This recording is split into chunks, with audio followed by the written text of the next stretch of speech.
Welcome back to the NSHSS Scholars Connect podcast. Happy Mental Health Awareness Month. To kick this month off, today's episode is one I'm incredibly excited about because we're talking about something almost every student faces, but rarely talks about out loud. That's self-doubt. Whether you're starting college applications, preparing for interviews, or taking your first steps towards a career, that little voice that says, "Am I good enough?" can feel louder than ever. To help us unpack that, we're joined by someone who has spent her entire career helping people step into their strengths. Tanya Odom is a global educator, DEI leader, mindfulness practitioner, and coach who has worked in more than 40 countries. Tanya shares practical tools on overcoming self-doubt, how to break the comparison cycle, how to recognize your strengths even when you can't see them, and what students can do today to show up with confidence. Let's get into it. Hello, Tanya. Thank you so much for joining us on the NSHSS Scholars Connect podcast. How are you doing today? I'm good. Thank you for the invitation. Well, for those who may not know you, please tell us a little bit about yourself and about your background. Sure. First of all, I guess my connection to NSHSS is important. And I'm on the foundation board of directors with some other colleagues who really care about the work and mission of NSHSS. So I am a daughter, a sister, an aunt, a friend. Those are the parts before my work piece. And then I'm a consultant and coach, an advisor to companies, organizations globally around issues of individual and organizational well-being, issues of inclusion, diversity, and belonging, issues of challenging conversations. Those are all the types of things that I might work with organizations around. Amazing. And you do really great work. Oh, thank you. Very much needed work around the world. So thank you again for all that you do. Sure. So going into a little bit of what you have done, you're trained very much in mindfulness and well-being. So for students, what are some simple mindfulness practices that can help students manage stress during this stressful time, such as college applications, first internships, first career steps? What are some mindfulness and well-being tips? Sure. It's a good question. So I'm a mindfulness practitioner. And what that means is that many years ago, I went and attended a mindfulness retreat. That was the start of my journey. I was 38 years old and I found it to be incredibly, profoundly impactful. And I will say that I'm a thinker, like many of the people that will be listening to this, right? Like I'm a person who thinks a lot. I write, like I want to do it well. I want it like a lot of the people that will be listening. And what I found in mindfulness was that a couple of things. True mindfulness isn't about buying something, right? It's about finding the fact that you can be mindful and you could be aware of what's happening on the inside and on the outside. So if we're really stressed, we know this, right? I'm not going to go into science because anybody here will know more than I do probably about this, but that we know that we can't be our best. Our brains can't be our best. Our bodies don't function our best if we're stressed and highly anxious. And so I think I say all that to say is I think many of the young people that will be listening to this have many more resources at their fingertips than I did, right? First of all, there are tons of apps. This morning, I have a bunch of different meditation apps that I use because sometimes it's helpful to have a guided voice, right? So there's mindfulness. Meditation is one way for me that I can be more mindful and be more present. For some people, it's breathing. For some people, it's chanting. For some people, it's walking. For some people, it's praying. There are a whole bunch of ways we can sort of bring ourselves into sort of the present moment. And when you're in the present moment, it means I'm thinking about you. I'm thinking about looking at you and making sure I'm on, we're aligned and not about everything that's going on out there. So I would say utilize some of the resources that are free and available online. The other thing, one of the aspects of my mindfulness practice and training, I read a lot about something called self-compassion with Dr. Kristen Neff, Neff, and I went away for a retreat that she conducted. And again, you don't have to go on retreats. I'm telling you about how I got to where I am and what I know and learned. And what I found is I've been on many retreats over the years, and that was one of the hardest. And that was some really good awareness for me that I had work to do on self-compassion. What does that look like? the way sometimes it's described is talking to yourself the way you might talk to a good friend, right? And it was so transformative because I noticed how often I wasn't talking to myself the way I would talk to a friend that I cared about. And so one of the mindfulness lessons that I was thinking about this morning was the questions that Dr. Neff in this self-compassion work encourages us to ask are, how am I doing? How am I feeling? And then what do I need? So a lot of times if I wake up in the morning and I'm like, oh my gosh, I have the podcast and then I have a class after this and then I want to call my mom, like I can do all of that. But it's sort of like I'm really being quiet for a minute and say, how am I feeling and what do I need? And so this morning, I didn't choose to listen to the news first thing. I chose to review these questions. I chose to take a morning that was a little slow, meaning didn't do all the things I did. I made my tea that I have with me. So I think it's those things like, what do I need? Oh, I need to make tea. I don't need to listen to what's happening in the news right now. I will, but I oftentimes begin the day by hearing what's happening at the national, local, and then global level just to keep myself informed. I'll do that today, but I'm not going to do that right before I need to prepare and meet with you and do this podcast. Took out my old school, notepad, went through the questions, made some notes because I just want to make sure that I remembered something. So I did things that I knew would be helpful for myself. I had breakfast, and I know this sounds silly, but I feel like the more we are in tune with what we actually need, things like if I have a big day now, I didn't do this when I was in college or even high school. I will make sure I eat a really healthy meal the night before. I will make sure I don't stay up late to watch Law and Order or reruns of Grey's Anatomy or whatever it is, right? I don't watch a lot of television, but I do watch those. So I think we're able to answer those questions more concretely when we're still. Let me also say this that I wish I learned earlier. I have younger nieces and nephews who are in high school. They were learning in elementary school about nervous system regulation. They weren't calling it that. Their teachers weren't calling it that, but they were saying, do you need a moment to go and sit, not time out, but to go and sit in this really comfy chair with like a weighted blanket?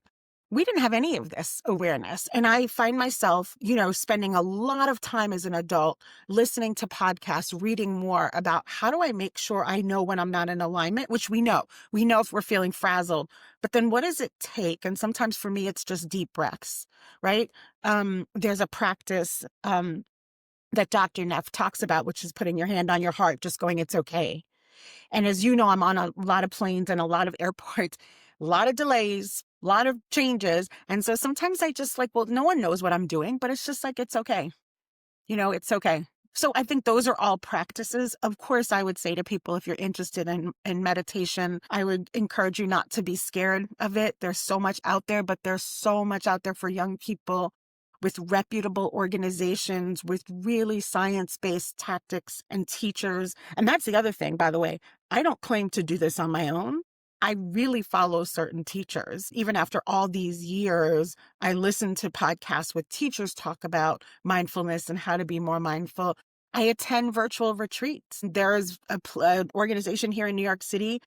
They have Saturday, sometimes virtual retreats that I love because I can sit and not be visible or dressed and listen to a teacher and do some meditation, which is just a gift, really. I really love that because we don't often practice being still. And we also are overly critical of ourselves, where we wouldn't be as critical of others, but we're just so harsh sometimes on ourselves. But when we're doing these things, we have to have some sort of grace for ourselves as we're learning, as we're growing. And students who are listening, especially during this time of their lives, it's really important to one, have that time where you're still. And I love that part where just putting your hand over your heart and just sitting in it and sitting in silence. I love that. Yeah. So great tips for students. What are some things as students are going through this time again, some strategies that they can use when they're catching themselves saying, I'm not good enough for this college, this scholarship, this internship, this job? Yeah. I mean, I think the one thing I would say that I could have said even about the first question is we're not going to be good at all of this every day. I don't wake up every day and go, wow, you've accomplished a lot. Like, that's not what I do, right? I don't wake up every day and say, oh, you did a really good job. As a matter of fact, someday I wake up and I'm like, did I really do an okay job at that speech, right? Oh, I know a story I meant to tell, right? We all do that. I think the one thing I'm really aware of now that I wasn't aware of in high school or college is like, and I know this sounds like a bumper sticker, but like everyone is carrying something. Everyone is going through something just because they don't show it on the outside or no one's emoting and telling you. And so I think it's back to giving grace to ourselves. The other thing that I've learned is something by a professor and researcher by the name of Carol Dweck about a fixed versus growth mindset. And this is something that I find myself helping myself doing this. So a growth mindset is this thought about I can learn these additional skills and experiences, et cetera, and intelligence. Like I can increase my intelligence in this area. Whereas a fixed mindset is like, okay, Tanya, you're not good at math right now. So that means you're never going to be good at math. Like you're not going to be doing. And I think many of us hold on to that story about ourselves without thinking, you're not good at this yet. Right. So in terms of like scholarships and applications and things, one, I think we need to pace ourselves. I was talking to one of my nieces and she's like looking at all these colleges and we're talking about all these programs. And I said, you know what? And she went to a program with a lot of people who are doing a lot of things in the world and they're young, like some of the people listening to this podcast.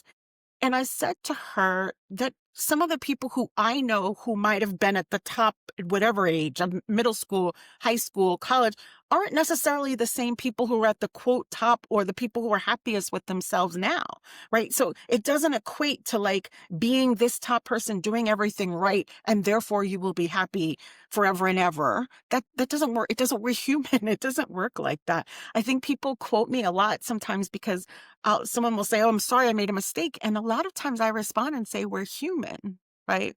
That being said, I will say I am so proud of my niece for applying to all of these programs. And, I said something to her the other day. I said, well, because she didn't like connect with one of the programs or didn't get in or something. And I said, well, what are you going to do? And she said, I'm going to keep applying until I get in. And I was like, wow, I want that level of confidence now. And I think getting ourselves in the habit of saying, I'm good enough right now. Whether I'm perfect, that's a whole different story, but I'm good enough. And I'm going to try because the more you start to do these applications and things, you get into like, oh, I know how to do this. I had a really good answer on that other one, right? I can do this.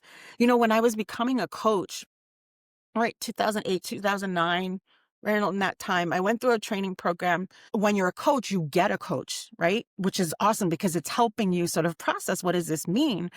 And I said to her, I was like, listen, I'm not sure that I can do this in the way that others are. And she said something to me that I've never forgotten. And she said, but isn't that the point? That as you learn, you also can help others learn. But it was such this important life lesson of like, I'm thinking I had to have it all together in a bow, wrapped up, perfect. And then I'm going to go out there and help others and be a coach. Whereas she was saying, no, how about thinking about what you're learning for yourself and how you can help others? And then the last thing I'll say is ask for help. Right. I think one thing that young people have more now of is the services in high schools, even under resource schools. There are people, there are tutors, there are volunteers, there are not-for-profit organizations. Like, utilize those research skills you all are developing to find yourself help. Because, I think that's an ongoing lesson for me about the importance of like connections, community, especially when it's hard. I completely agree. You were talking about what you're learning in order to help others, and you're never going to be perfect in anything. There's no such thing. But we're all learning and we're all growing, and we're all growing together in that community. So what advice do you have for students who feel like their background or experiences don't really stack up against others? Like they don't really have much to put down on paper when they're applying for scholarships, when they're applying for colleges, and they just feel like their experiences just don't match up with others, almost like a comparison game. Yeah. That there's a quote that says comparison is the thief of joy that I think is just so powerful, right? Like me comparing myself to somebody else. One, we've had different life experiences, all of the things. So I'm going to I thought about this question a lot because it's a really, really important question. The truth is that many of us didn't get the same access and opportunities. That is true. That is true. No matter what anybody might be saying, right? That is absolutely true.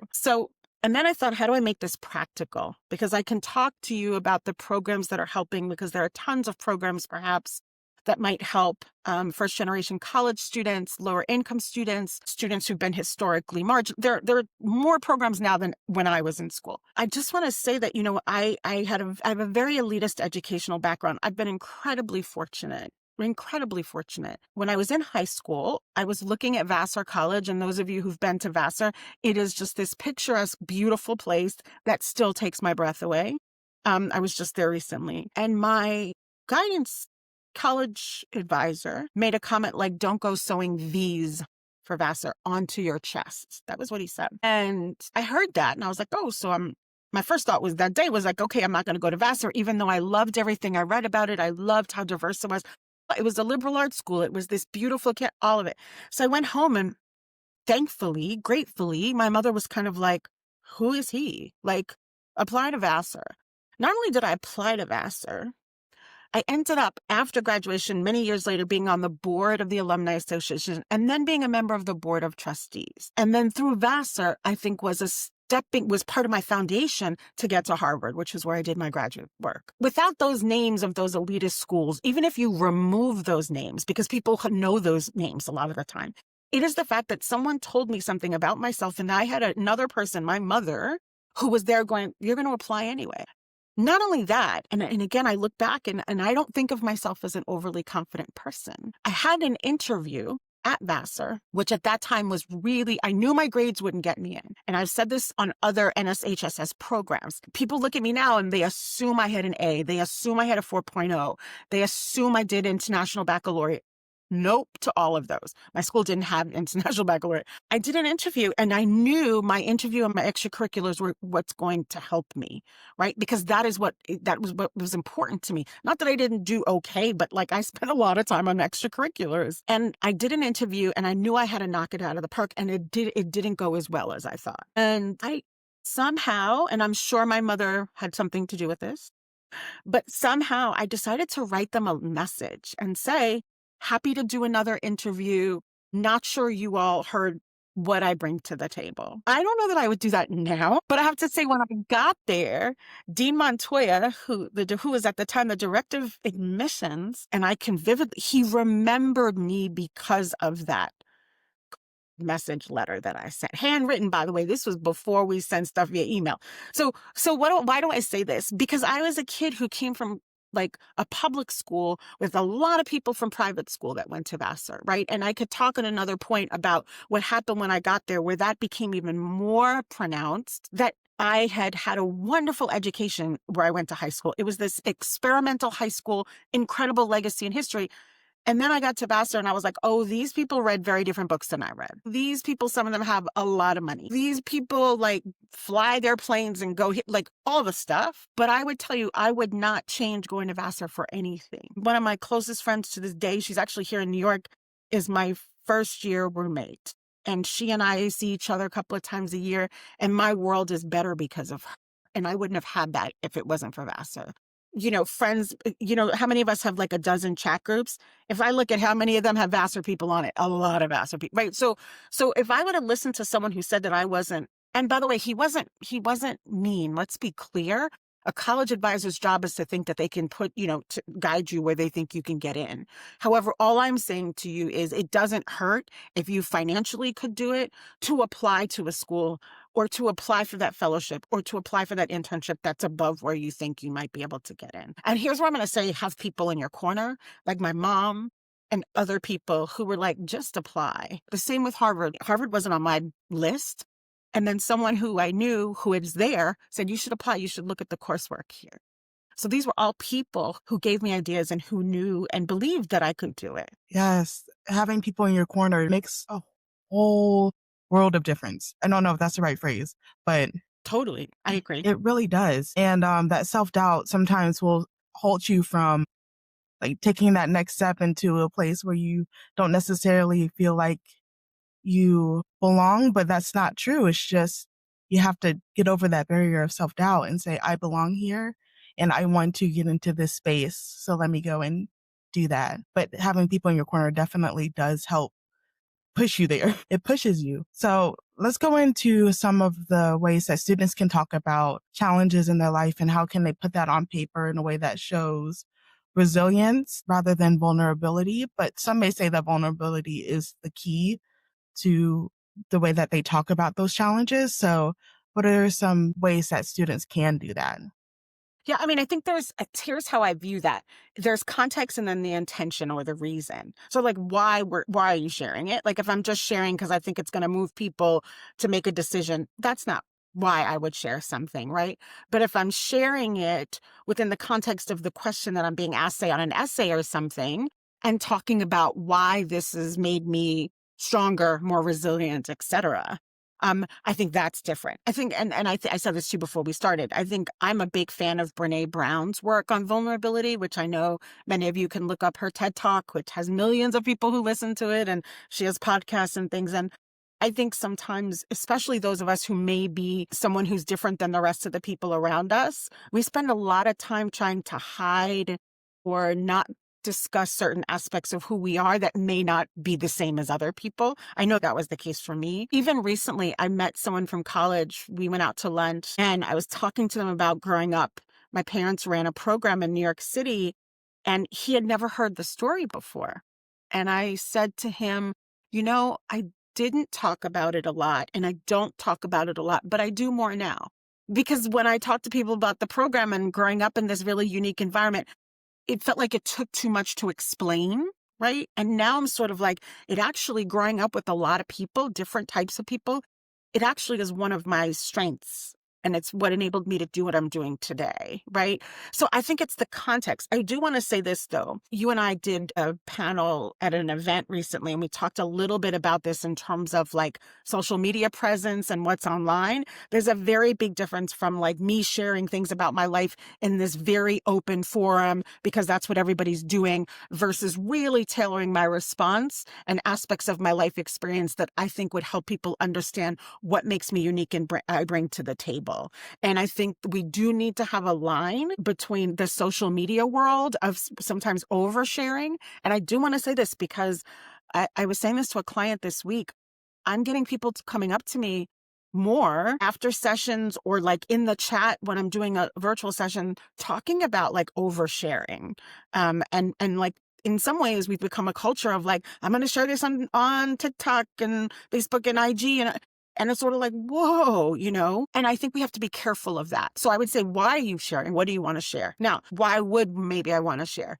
I maybe would want to share the uniqueness of my upbringing because it does tell you why I'm able to deal with groups of people. It does tell you why I'm thought of as a person to go to, why people consider me a good listener, why I'm that person that people see as empathic and caring and compassionate. Like all of that has to do with the way I grew up. And so I don't want us to have to parcel ourselves, right? Like, I'm going to do this here. I can say this as a coach of leaders. Many people do feel they need to compartmentalize themselves. And I think the more we can kind of bring all of that together. Now, that doesn't mean I share everything, but having worked with a lot of students, I do think those of us who don't have sometimes television-like backgrounds and those aren't real. Those aren't real. And I think that goes back to what I said earlier about these idealized sense of this person's doing fine. They're not struggling. Everything's working well for them. We have no idea. We have no idea. And I think it's more that. Now, I will say what doesn't work, and we know this, the more you cover up, the more it takes the effort to continue to cover that up. Yes. Right? Like, oh, I didn't tell them that. Oh, I didn't know they didn't know that. Oh, like that type of thing. So I think we need to decide if it's appropriate, what's the context, what's my reason for sharing this? And does it give a better sense or picture of who I am? Totally agree. And I have seen a world where we're oversharing because we just put everything out online for everybody to see. And that's especially true for younger people, especially with COVID not too long ago. Right. And that was the only way that people were engaging with one another is through social media.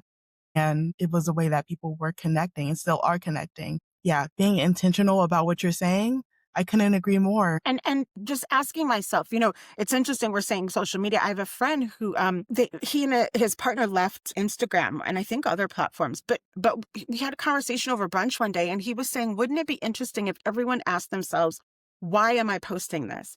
And he just said it in passing, but I think about it all the time. Like, I posted something about Chicago yesterday. It was so cold there, you all. And of those of you in Chicago, you have some serious superpowers. Because yesterday I was just waiting for Uber and I was cold. But I was thinking about, I posted something when I had gotten back to New York. And I was like, why am I posting this? And it's because I did have a good trip. I am grateful for my client in Chicago. I am grateful that I got home safely. And there is something different about Chicago, right? But it wasn't like I'm posting this because I want people to know, like, and I think that's what he was saying. Like, we need to really have some discernment around why am I posting this? So why am I sharing this would be the equivalent of this question. But my point was, when I posted this thing that had like a Chicago in it, and also I think there's a safety issue. I don't post where I am in the moment. Like, there's a whole bunch of things a lot of us consider, right? But I think it's the same thing around an essay, right? Or an interview. What are you sharing? What's the context? And how are you keeping yourself whole? And also, I would say, a colleague of mine who's my age, who's a leader in the diversity, equity, and inclusion space, recently said, do you have an origin story that you share? And this is a lot of good self-awareness and self-reflection, but I was thinking when I was looking at a lot of these questions that what I didn't do until many years after college was like to think about my origin story, meaning to think about the things that made me Tanya Odom, like Tanya Mary and Elizabeth Odom, which actually all have different stories and components of who I am. And at grad school, we had to write autobiographical essay in grad school. So here I am, graduated college, 5 years I worked and then went to grad school. So this was a while and I had never had to do that. Now, fast forward, COVID happened and George Floyd's murder and a lot more focus on racial equity and justice. So I was working a lot and I was asked to do a lot of podcasts and virtual things. And I started to realize the more I was being interviewed and asked questions, I was pulling out pieces of my background and making the connection that I hadn't made. Like, I have gotten to where I am because I have had people at multiple stages of my life open a door for me. Not that I didn't know that. We all have people, but like, I can tell you one of my first jobs. I can tell you graduate school, someone brought me in. I can tell you this job I got when I was in corporate America. I can tell you like the current like client I'm talking about in Chicago. Somebody made an introduction, opened a door, referred me. And that's part of your story. So I know this sounds like, even if you're younger, like, what are some of the things that make you unique? What was that experience that summer that you did? I don't care if you were home, but like you listened to some really good things, you made some really cool things, art, all of those things. I think to me is worth doing when you're younger and then building on it. I don't know that what I would have said at 16 or 17, but I had some things to say then too. Yeah, start now, making sure that you're capturing these pivotal moments in your life that make you you Right. now. And then, like you said, build on it. If you could give one message to a student who's unsure of themselves, heading into college applications or early career steps, what would it be? What would be like the advice that they can take into any situation that they're going into right now? Yeah, like I said, I don't want to sound trite, and some of the trite things that may sound trite are true. Like, I mean, it is about believing in ourselves more. It is about knowing that people all have something that they're working on or thinking about that they don't think they're perfect. It is about the fact that many of us didn't have the same, like all of it, like piece those things together and say, and I still deserve to do this. By the way, not that I'm going to get in, not that I'm going to get that job or fellowship, but that we owe it to ourselves to do it. I think that's how I approach it now that I didn't when I was younger. I deserve to see if I can get this writing. And by the way, I didn't get the writing retreat. I still do apply to things even at my age because I know there's so much out there. And I think that's the other thing that I think about for some of you who maybe didn't have as many resources in your life or opportunities to different things, is that the more you see that's out there, the more you see that just because you didn't have access to it doesn't mean you can as you get older. Right. And so like, I always say that to students, just, okay, you've never been there, so apply. I remember applying for fellowships at Vassar. Which I didn't get one summer. And it was a professor helped me think about what I might want to study in different parts of the world. And it was just this like thought about, you can think like that. Like, that's really big picture thinking. And when some of us are thinking about the day to day, That doesn't always seem possible. But here's the thing. I want to go full circle. This is why stillness and quiet time is important. The other thing I wanted to say earlier that I had in my notes here, there's more and more research about the benefits of spending time in nature, about seeing or experiencing art.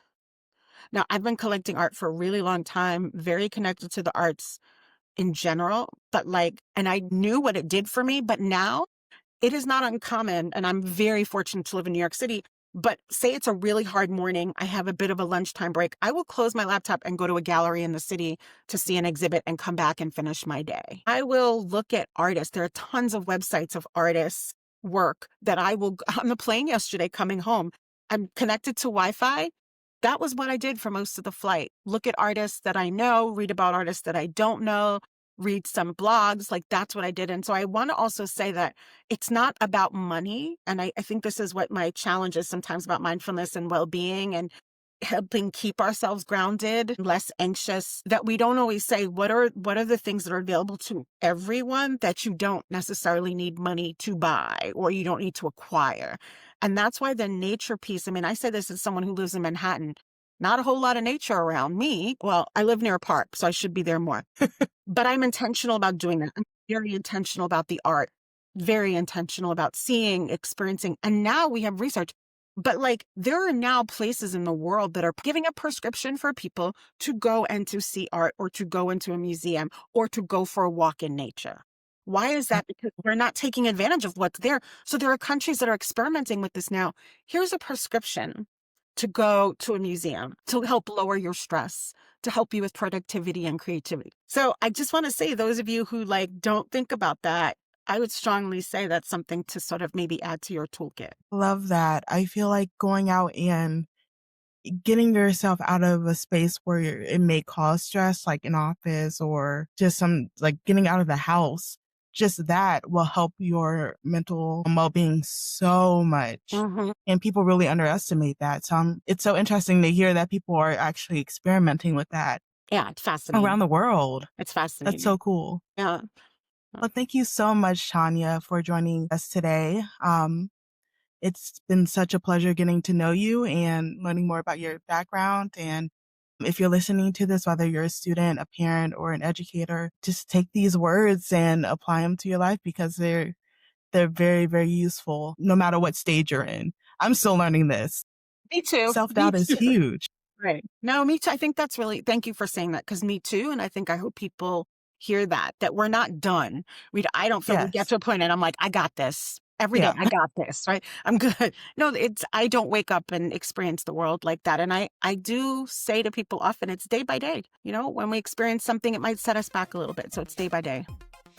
Thank you so much for joining us for this conversation with Tanya Odom. I hope you're walking away with a few strategies you can put into practice right away. Whether that's pausing to breathe before hitting submit, noticing your strengths instead of your doubts, or simply reminding yourself that you belong in every room you step into. If today's episode resonated with you, share with a friend, a classmate, or anyone who might need a confidence boost during the season of applications and big decisions.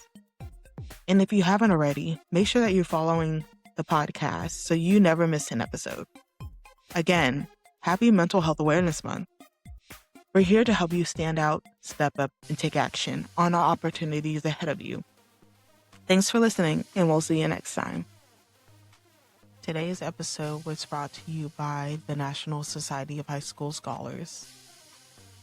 The intro and outro music was produced by NSHSS Student Ambassador Sage Leggett.